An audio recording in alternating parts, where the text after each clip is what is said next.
So, what I thought I would do, first of all, thanks for everybody coming out. It's a beautiful day. I'm always kind of shocked walking outside because typically the time we come in the morning, the sun's not up. I'm always kind of surprised. It seems like in State College it goes from summer to winter with no in between, but it's still beautiful out. Appreciate everybody coming out and supporting us. What I thought I would do is real quickly, I would review kind of what we were able to get done in the bye week, kind of give you a little bit more perspective on how we do things. That's evolved somewhat over the last couple of years. So the travel squad or the varsity, however you want to look at it, we were able to get 3 practices in and 2 lifts.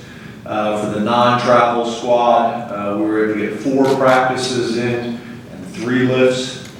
And then we had 4 in-house presentations with various support staff members from a player development perspective that we always try to get those things in throughout the year, and obviously we're able to load up on a little bit during the bye week. So we were able to get some presentations done on nutrition, sports science, performance psychology, and then a presentation on drugs for the players, which was really valuable.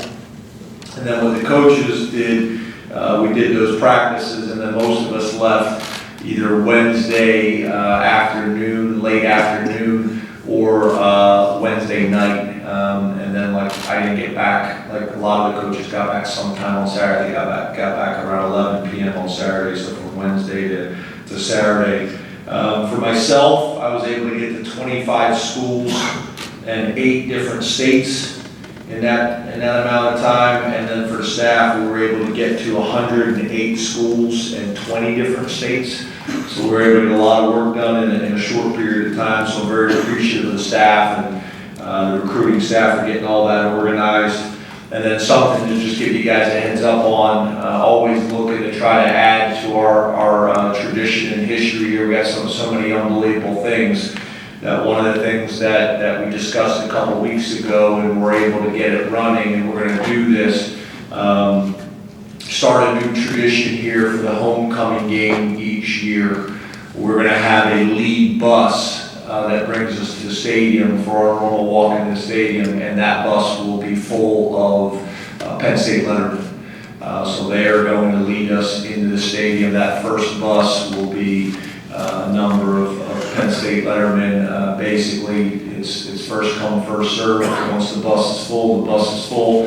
But I thought that would be a really nice thing for us to do every single year on homecoming. Obviously, we have so much respect and appreciation for our lettermen. It's another way to show our respect to them and honor them in a way. So that's that. That's maybe some of the changes for homecoming. And then also, obviously, what we were able to get done in the bye week, and then shifted to Michigan State. Obviously, got a lot of respect for Coach D'Antonio, what he's been able to do in his career and the Michigan State program. It's obviously very, very impressive what they've been able to do, over his 12 years there. Very consistent. We're facing a team that's got as many returning starters as any team in the country. I think 21 out of 29 starters returning off a 10-3 team. So obviously a group of guys that know how to win, and a bunch of them returning from a leadership perspective as well. And then offense, Dave Warner, I think, has done as good a job as any offense coordinator in our league over the time that he's been there. They do a lot of different things. There is multiple, as you'll probably see. 11 personnel is their lead personnel group. 12 personnel is their next most popular personnel group at 63%. And then they also get into 21 personnel, which it's almost like you never see that anymore, and also 22 personnel. So we'll get a lot of different things that we have to defend. We got to be ready for the power. We got to be ready for the kick play. We got to be ready for the truck. We call it truck. Some people call it pin and pull. We got to be ready for all those things. I think time of possession is something they do very well. They're ranked number 2 in the Big Ten, number 10 in the country. So obviously, we got to protect the football. They already do a great job of time of possession. So we can't turn the ball over and put them in a situation which is really the style of play that they want to play with. And then guys we're impressed with on offense is obviously the quarterback, Brian Lewerke. Seems like he's been playing there forever. 64% completion ratio is a guy that can beat you, with his arm, his mind, his legs. I think he's what most people are looking for at the quarterback position. He's also 6'3", 220 pounds. And then they got two wide receivers. Cody White is playing at a high level, and then Felton Davis. It seems like he's been playing there forever as well, and done some great things. And both of those guys have given us headaches in the past. And then defensively, Mike Tressel. Obviously, Coach D'Antonio. This defense is kind of what they've kind of made their name on. Really since Coach D'Antonio has been there. You look at them; they are big, they are stout, and they are physical, especially up front. They're a 4-down base defense up front. They probably have a little bit more diversity from a coverage perspective than what you saw a few years back. They used to be what we call quarters, 4X and Z, where they press the two outside receivers and play two quarter safeties. They're playing other things now, playing cover one a little bit more than they had in the past. They're playing a little bit more fire zone than they have in the past, and the pressure about 30% of the time overall. Obviously, the thing that jumps out to everybody is they're number one in the country in rush defense, number one in the Big Ten, and number one in the conference and in the country. So obviously, that's something that jumps out. We think the middle linebacker, number 35, Joe Bashi. I think maybe the best linebacker in the league that we have seen. Very productive, very physical, great leader for him. Runs really well. And then obviously their defense end, number 48, Kenny Willikas is really making a bunch of plays from a lot of different ways. 8 tackles for a loss, 4 sacks, 4 fumble, 4 quarterback hurries, 29 tackles. And then their cornerback Justin Lane, with him being 6'3", kind of stands out to you on tape and during the game. Seems like he's been playing there forever as well. Has had a nice career. And then special teams, Paul Haynes is running their special teams right now. Obviously Paul's been a head coach and been very successful. You look at them, we're going to need to be ready, and we've studied a lot of this, and we've made a lot of cut-ups. They're willing to run a fake at any time in the game. That goes back to Coach D'Antonio. They're up by points, they'll run a fake. They're down by points, they'll run a fake. Different field positions, overtime to win the game. You look at 2018, they ran a speed option versus IU. They ran a kicker sweep versus Maryland in 2017. They ran a kicker ISO against Rutgers in 2015, all on field goals. Notre Dame, 2010, overtime to win the game. They run a tight end wing switch pass. Notre Dame in 2016, they run a muddle 2-point play. They run punt fakes. Versus Ohio State, they ran a punt fake in 2016. And Northwestern on a kickoff, they ran a pop over. So we have all these things cut up. Obviously, we're showing them to our players to get prepared because they have a history of doing these things, and they're going to look for opportunities and take them when they see they're there. We got a real challenge. This is a program and a team that is very proud, that knows how to win. Has been doing it for a long time, and we've had some serious battles that have gone back and forth. So look forward to the opportunity to open up to any questions. Start with Rich Garcelle from the Reading Eagle. Good afternoon, James. How are you? Hey, Rich. Good. How are you, buddy? I'm fine, thanks. James, you and others have talked about not allowing a loss to linger, and I was wondering, what have you seen from your players and coaches in the last 10 days on that front? And secondly, how can Shane Simmons impact your defense? Yeah, we're really excited about having Shane back. He's a guy this spring and this summer we're really excited. He's not been available up to this point. So, we'll see how much he plays, but, even if he can give us 10 to 15 plays on Saturday and play those reps at a really high level, then I think it's a win for us. So, we're excited about, getting him back. He's more of a complete player than he's been in the past. He's over 250 pounds. He always was a pass rusher, but now, we think he's going to do a really, really good job in playing the run as well. So excited about that. You know, and then the other thing, obviously, you know, it hurts. You know, it hurts our fans, it hurts our coaches, it hurts our players, and you know, I think the last thing you want to do is try to ignore that. You recognize that, you watch the film, you evaluate the film, you make the corrections, and you move forward. You know, the thing that I've been, you know, really kind of harping to the team this week is really two things, and I say this week, probably the last 2 weeks, it is really two things. You know, number one, you know, we're at a point in our program, we got to fight for every little gain we possibly can find, and it's not going to be in one specific area.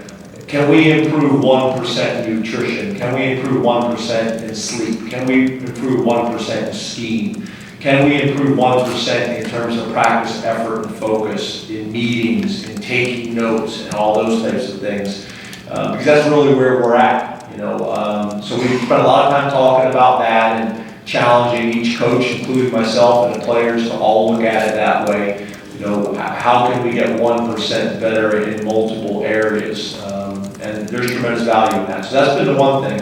And then I think the other thing is this, and I think this is, I think, I know has been helpful to me and has been helpful to our players and our coaches is, you know, I think the people that study our program closely, you know, you guys, the media, our fans, you know, our coaching staff and our players, I think it always has got to start with a simple question, and that is, have we gotten better?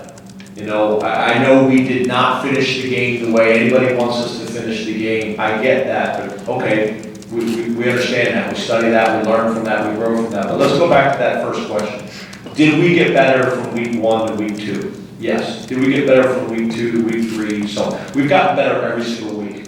So if we continue to do that individually and collectively, I think we'll like where we're going to be. You know, those are things that we can control. There's other things outside of our control. Do I think some of those things probably helped this week? Yeah. Our players, we didn't as coaches, but our players were able to sit around and watch college football all day, and a lot of teams across the country got beat.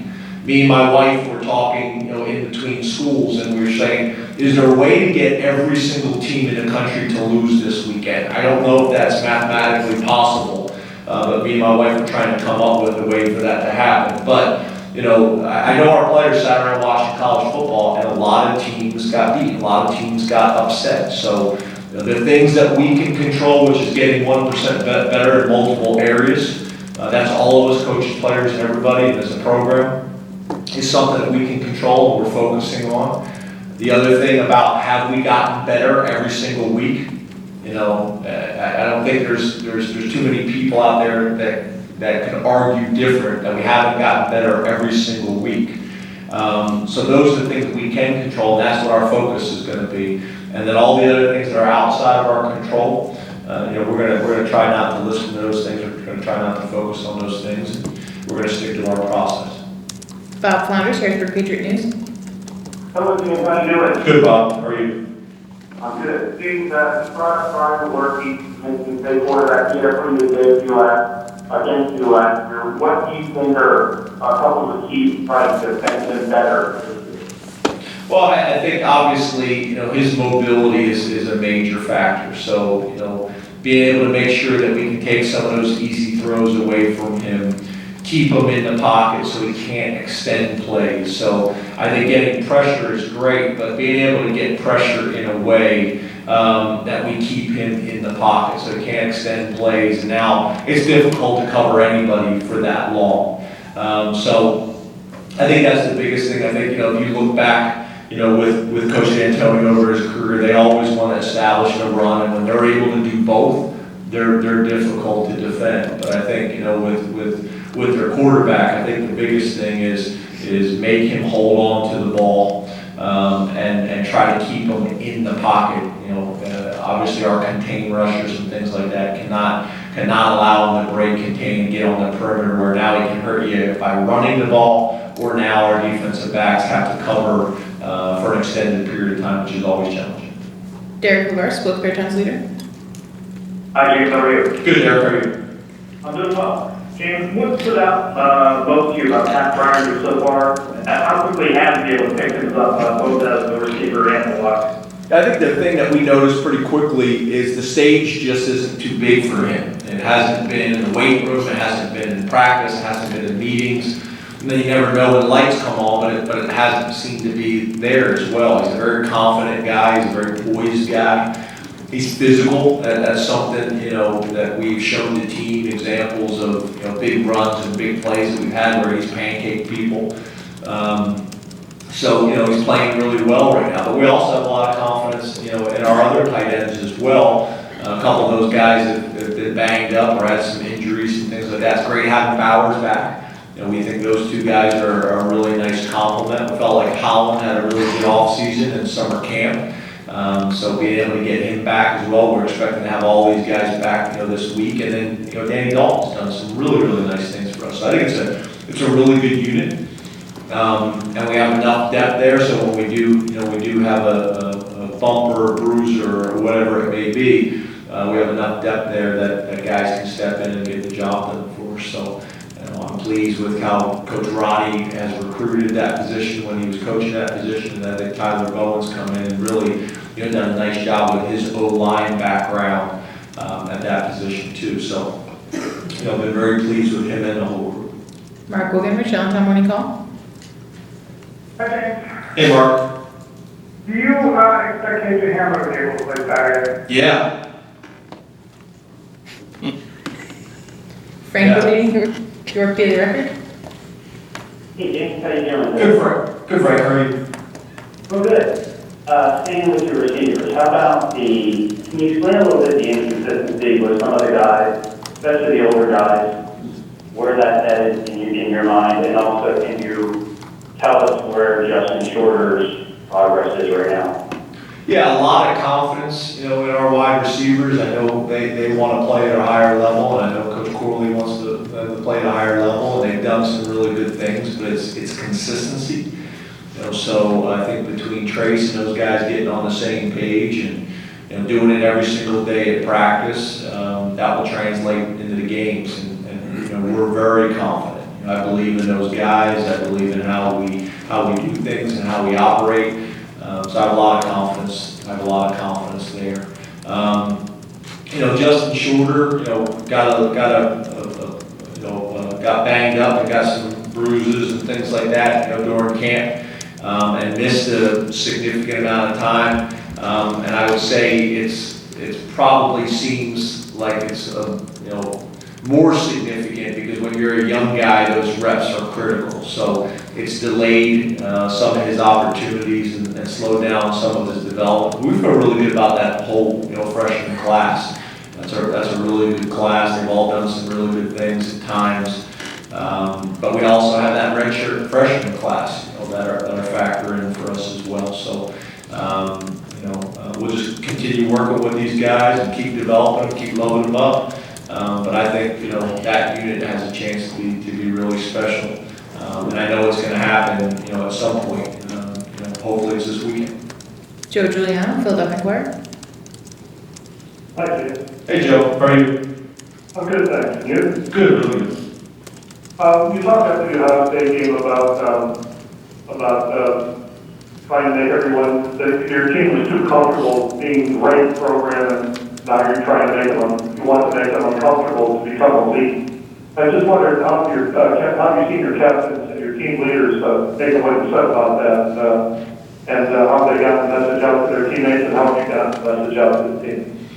Well, a couple of things. I mean, I'm gonna answer the question, but what I would probably say to everybody is, we had a press conference last week, on the field after practice, had a chance to answer some questions. I really kind of want to move on to what we did during the bye week, and then what we're going to do against Michigan State. I don't want to be talking about something from 2 weeks ago, but I will answer your question. I think. It's funny, the responses of that have been interesting. I've gotten a lot of really positive responses from athletic directors across the country within our own conference, from high school coaches, from recruits. There's other people that haven't liked it a whole lot.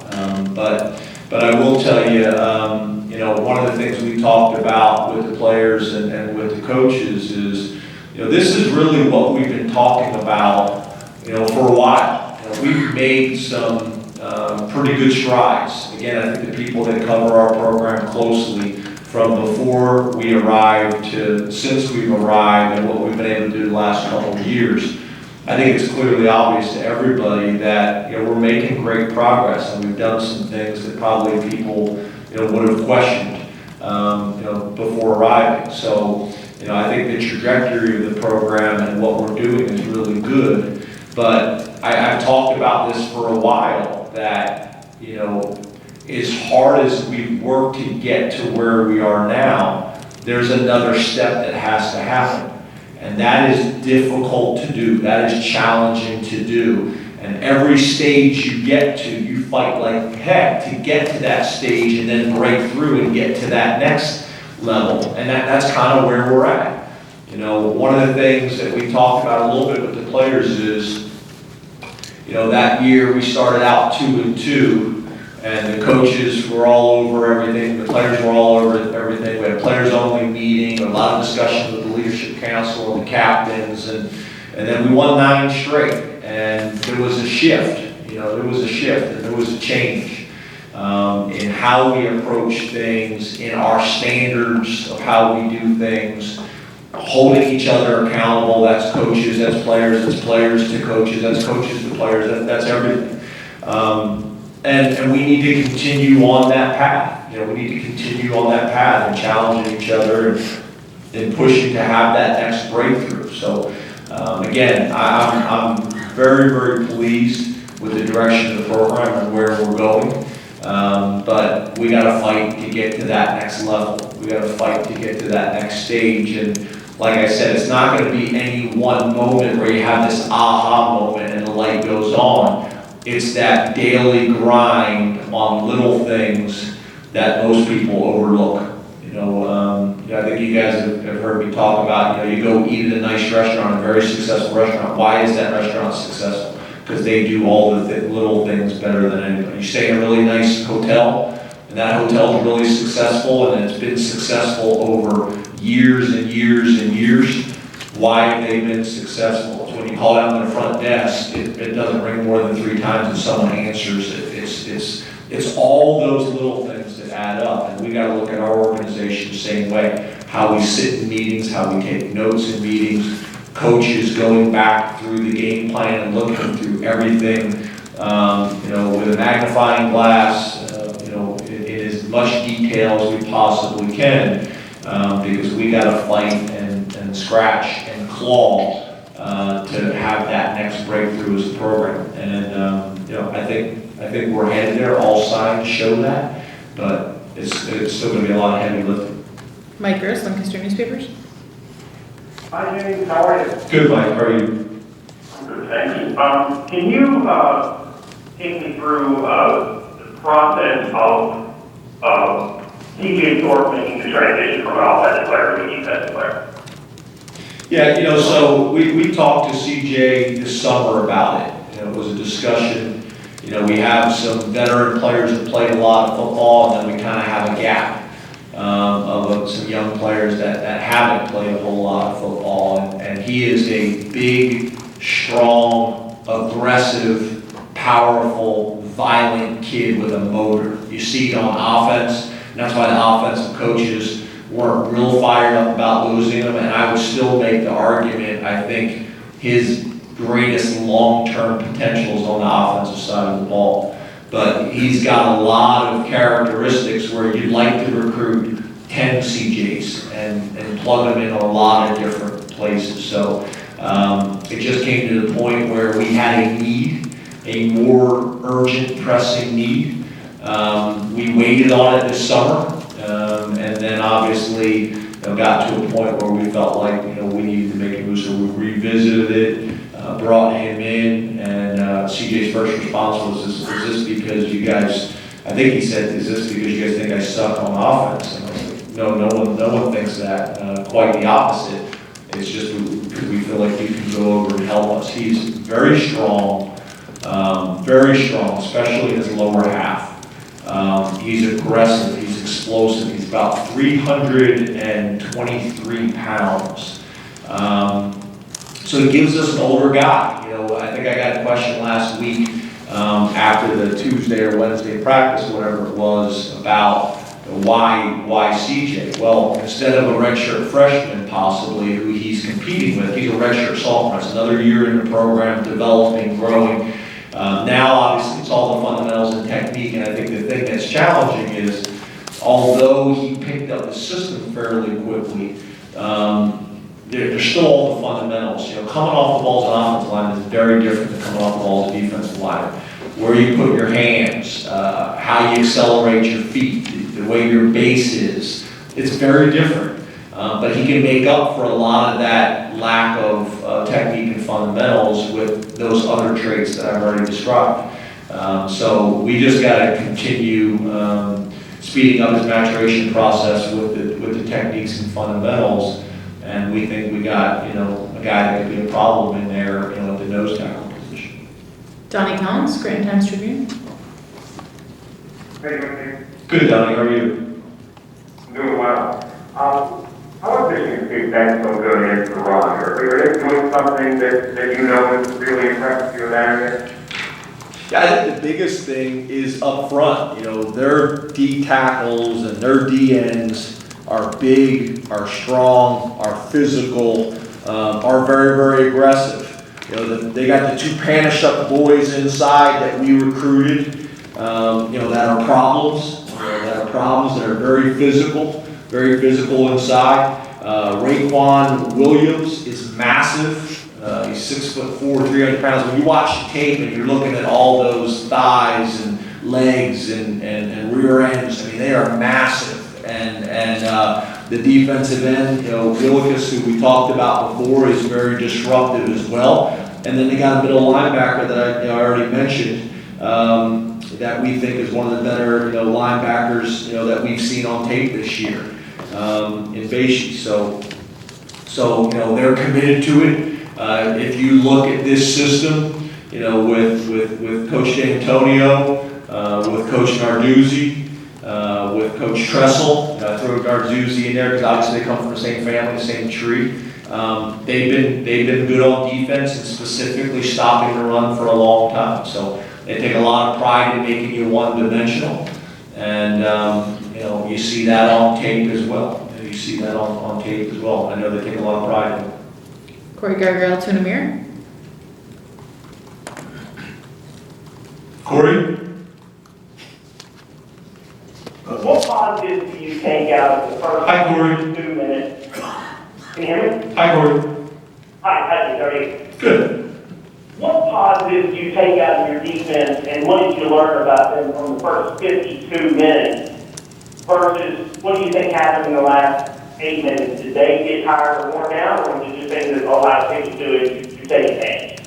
Yeah, you know, I want to answer your question, but I already said a few questions ago that, you know, we talked about that game after the game in the press conference. Then we talked about that game last week on Tuesday when we had a little press conference, or Wednesday, excuse me, after practice.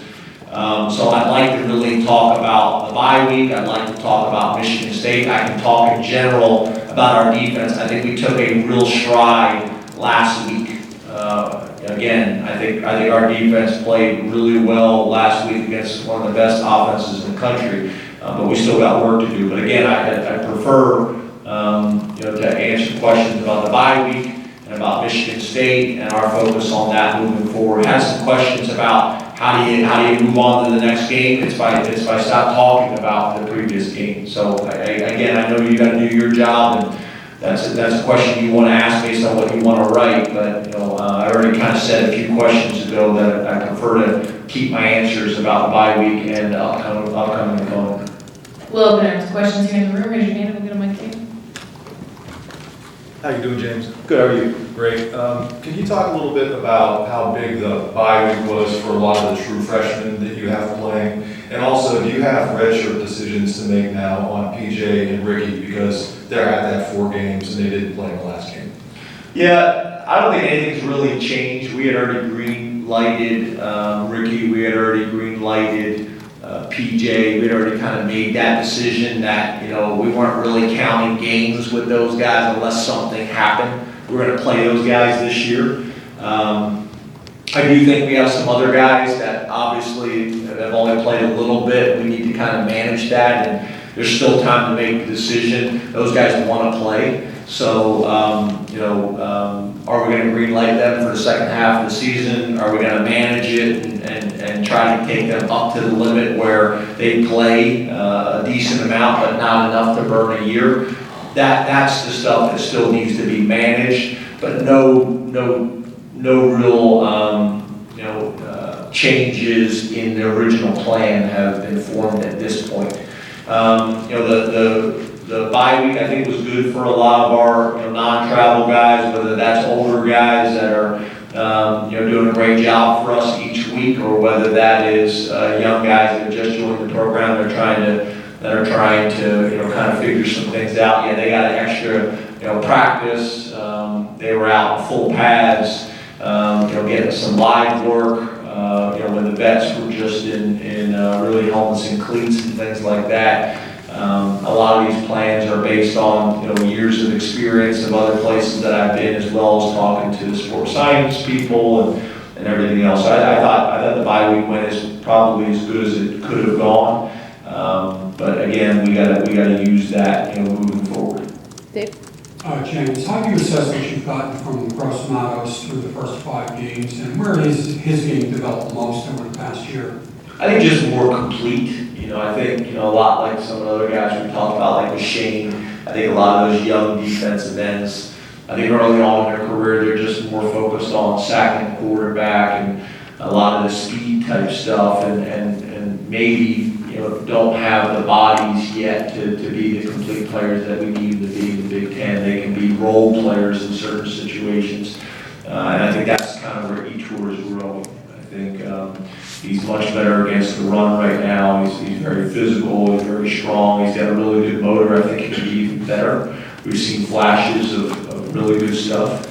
But you'd like to see a little bit more production. I think he can be a little bit more productive in terms of sacking quarterback, tackles for loss, tackles in general, things like that. But I do know he's a disruptive presence out there, and I think you'll see that continue to grow as he gains experience. John? Thank you, John. Good. I'm good. With the bye week, when you look at the offense from points per game, yards, etc., what are your thoughts on the job that Ricky Ronnie has done, and how has he evolved since taking over full time as the offensive coordinator?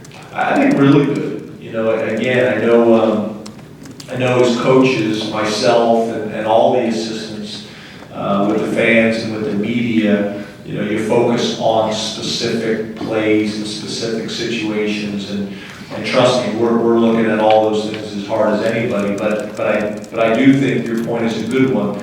Look at where we're at. Look at where we're at. Across the board, not just in specific plays, not just in specific moments. That's myself. That's the offense. That's defense. That's special teams. But I think we've been pretty productive. I think we've been pretty consistent both in the run and the pass. We've done a really good job. I think at one point we're leading the nation in scoring. I think overall, I think Ricky and Brent and Phil and all of our coaches have done a really good job. Again, I know after last week there's criticism. I get that. But again, and that's me included. I understand. I get that. You don't fill up a 110,000 seat stadium without passion. When you win, there's nothing better. When you lose, that same passion spills over, into other areas as well. So we get that, we embrace that, we know that comes with the territory. But I love our coaches, I love our players, I love what we're building and where we're going and what we're doing and who we're doing it with. And we're just going to keep plugging away. But again, there's nobody more critical, of us more than we are. Hey James, how you doing? Good, how are you? Good. You mentioned in the bye week that you were going to take a look defensively at how teams were attacking you and kind of what you can do to counteract that. Is there anything that's declassified or any interesting nuggets that you might be able to share? And secondly, how do you balance that philosophically when being so aggressive has made you very successful, but at times has also led to a lot of big plays? Yeah, I think that's a great point. I think, you essentially, hit it right on the head there is when you're aggressive and you play really good with any scheme, with anything you do on offense, defense, special teams, there's strengths and there's weaknesses.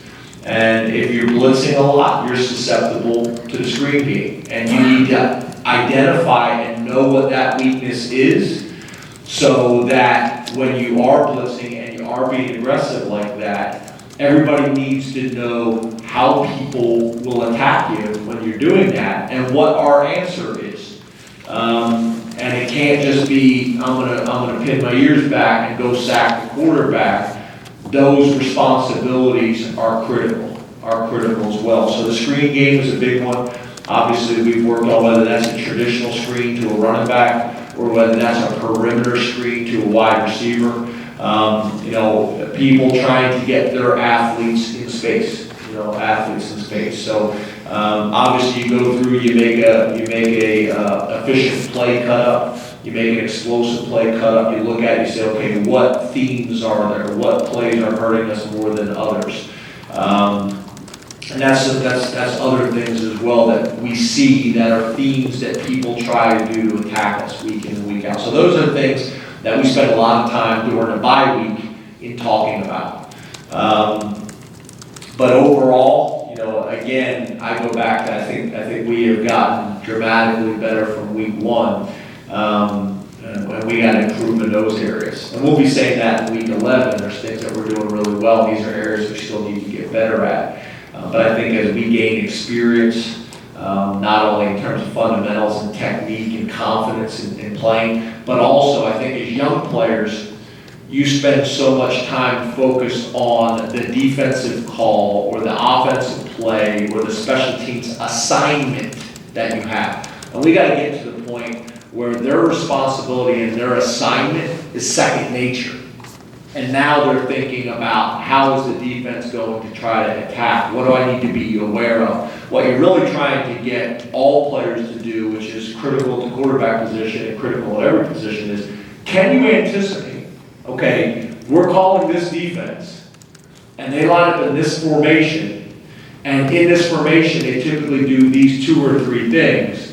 And if they do this, this could cause us problems because in this defense, our weakness is here. In this offensive call, in play, our challenge is here. And I think that's where we have to get as a program. We got to gain that experience. The guys aren't thinking about their jobs anymore.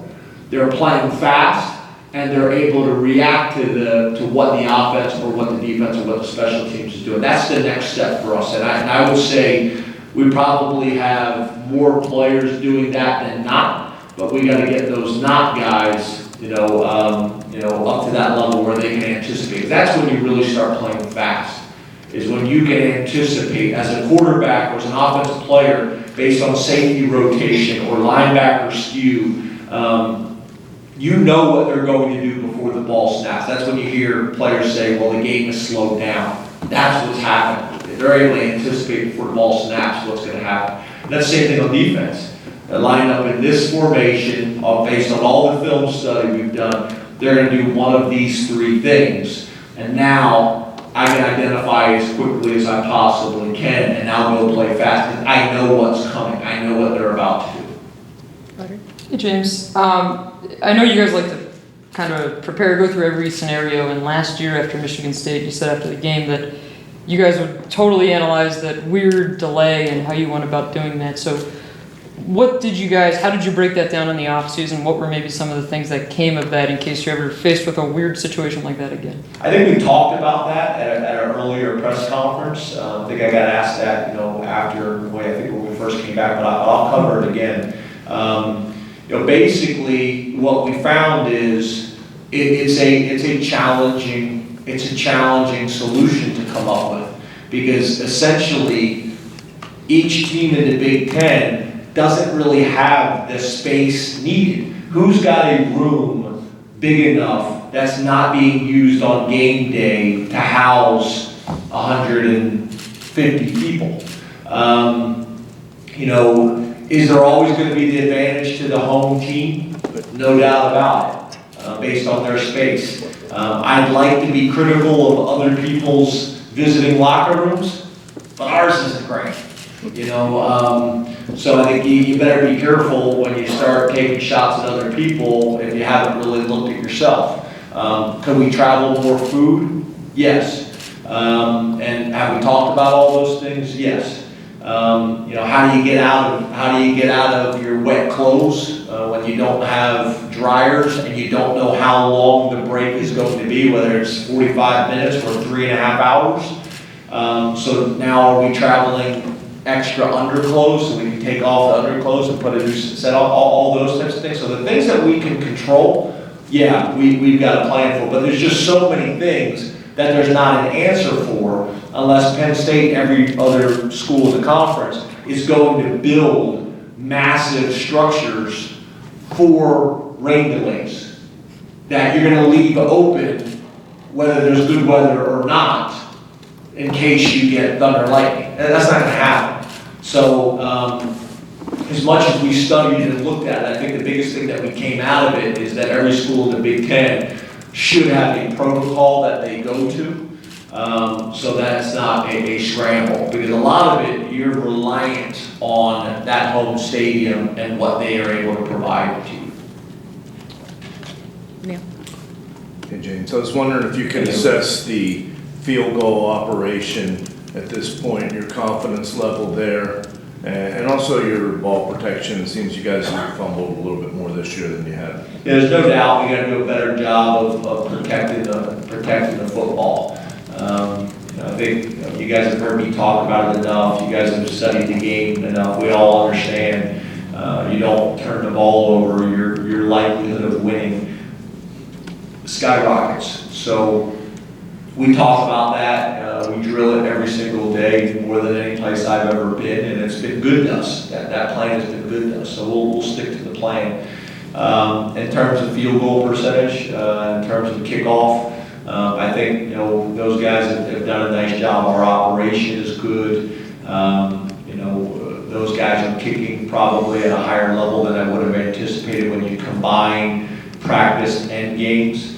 Do we need to be more consistent in games? Yes. I don't think there's any doubt about it. Both with field goal percentage as well as kickoff location and things like that. So, but again, we have two true freshmen that I have a lot of faith in. I have a lot of confidence in, and I think both those guys are going to have great years this year as well as great careers here at Penn State. I believe it. We have time for 3 more. We'll start John. Yep. James, with KJ, obviously the sample size is small, with it being 5 games, 13 catches, but his, I think it's 24.5 yards per catch. And have you been around a wideout that has that big play potential? And also Donovan Johnson, do you expect him to play this week? Yeah, I've been around. If you look at my history with wideouts, I've been around some pretty good wide receivers. I think we got record holders here at Penn State. In terms of the Big Ten, I think we had an all-time leading receiver in the SEC when I was there, in Jordan Matthews and Hamilton here at Penn State. You look when I was with the Green Bay Packers, Donald Driver had the best year of his career up to that point. You look when I was at Maryland, we had Torrey Smith and Darius Haywood-Bay. You look when I was at Kansas State, Jordy Nelson in our offense, I think had 122 catches in 1 year for 1,600 yards and finished second in the Blitnikoff Award. So you look at our history with the wide receiver position and production has been really good. Now is KJ right up there with those guys and as impressive as a redshirt freshman as I've been around? No doubt about it. I think the thing that I probably like about KJ just as much as how productive as he's been is he is a energy giver. His ability to make meetings fun, to make practice fun, the locker room fun. Coaches want to be around him, players want to be around him, and I think that is undervalued. I look at what's going on in high school, and I look at what's going on in college, and I look at what's going on in the NFL, and you see really good examples of positive leadership, and you look at examples of maybe things that could be distractions. KJ is what's great about college football. He's got an awesome mom, he's got an awesome dad that couldn't be more supportive of their son and more supportive of Penn State and what we're doing here. Never is he asking for the ball. The opportunities he gets, he makes the most of them. He's a positive impact on his teammates, on the coaches, on the players, on this community. KJ is like a lot of guys in our program. I could not be more proud of what our guys are doing in the classroom, what our guys are doing in the community, what our guys are doing on the football field. That partly that's the type of young men we have, partly that's who we're bringing here, and partly that's the development once they step on campus and the leadership that we have in the veteran players as well. So he's doing great, but I've been around some pretty good wide receivers in my career, and he's right in there with them. How you doing? Good, how are you? Good.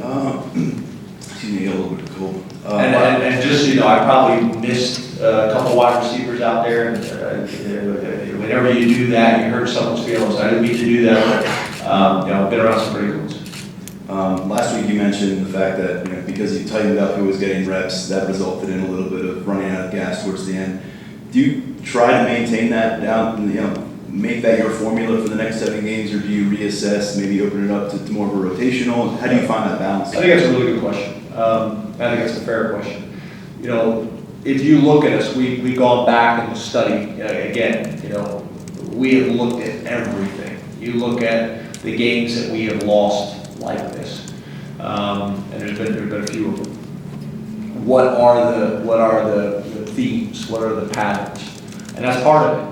That's part of it. We play our best players, and we get worn out late in the fourth quarter against really good football teams. So the two things that we have to do is we have to be more willing to play the depth that we typically do. As you guys know, I think a few weeks earlier, you guys were asking me tough questions like, why are you playing all these guys? Why not just play, your starters more? And then we do that, and we run out of gas. And we didn't do that because of your suggestions or your questions, obviously. But my point is, we've done that over my 8 years as a head coach. I think the next step for us as a program is to really continue to work really hard at developing that next level player, that second team player, that we have more depth there, that there's not as much of a drop off. And I think most programs around the country, the ones are the ones for a reason, but whether it's for injury or whether it's to keep guys fresh, that's the next step for us. We have got to have more depth that the coaches feel great about playing, that when we know that when we put them in the game, they are going to play at a really high standard week in and week out. Now what we do is we try to develop that. And then when we get to a game like we had last week, we had come up having discussions as a staff and with the players that this was our plan. You could obviously make the argument after the fact that we should have played some of those guys, but I'd also make the argument the plan was what got us to that point in the first place. So again, that's more just about studying kind of where we're at as a program and next steps for us and what we need to do, but everything has been looked at. You guys question us, which is good.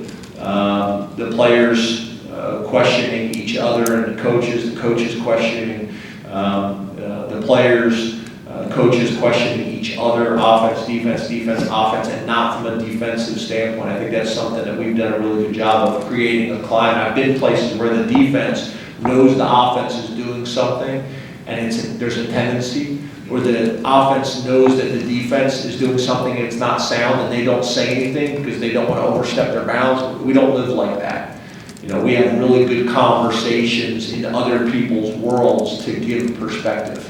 And then I go home and I get in bed and my wife questions and challenges. And I think all those things are good. And I'm working really hard and not being defensive because you're defensive because you care so much and you're prideful. But all these questions are good because they allow you to make sure that you don't have holes or blind spots in your program. And the questions allow you to double check and make sure those things don't exist. Hey James, how's it going? Good then. How are you? I'm fantastic. This is not an Ohio State question, just context. Thank you. There are 6 plays in that game, some of the biggest. I promise. You guys aren't believing. No, I promise.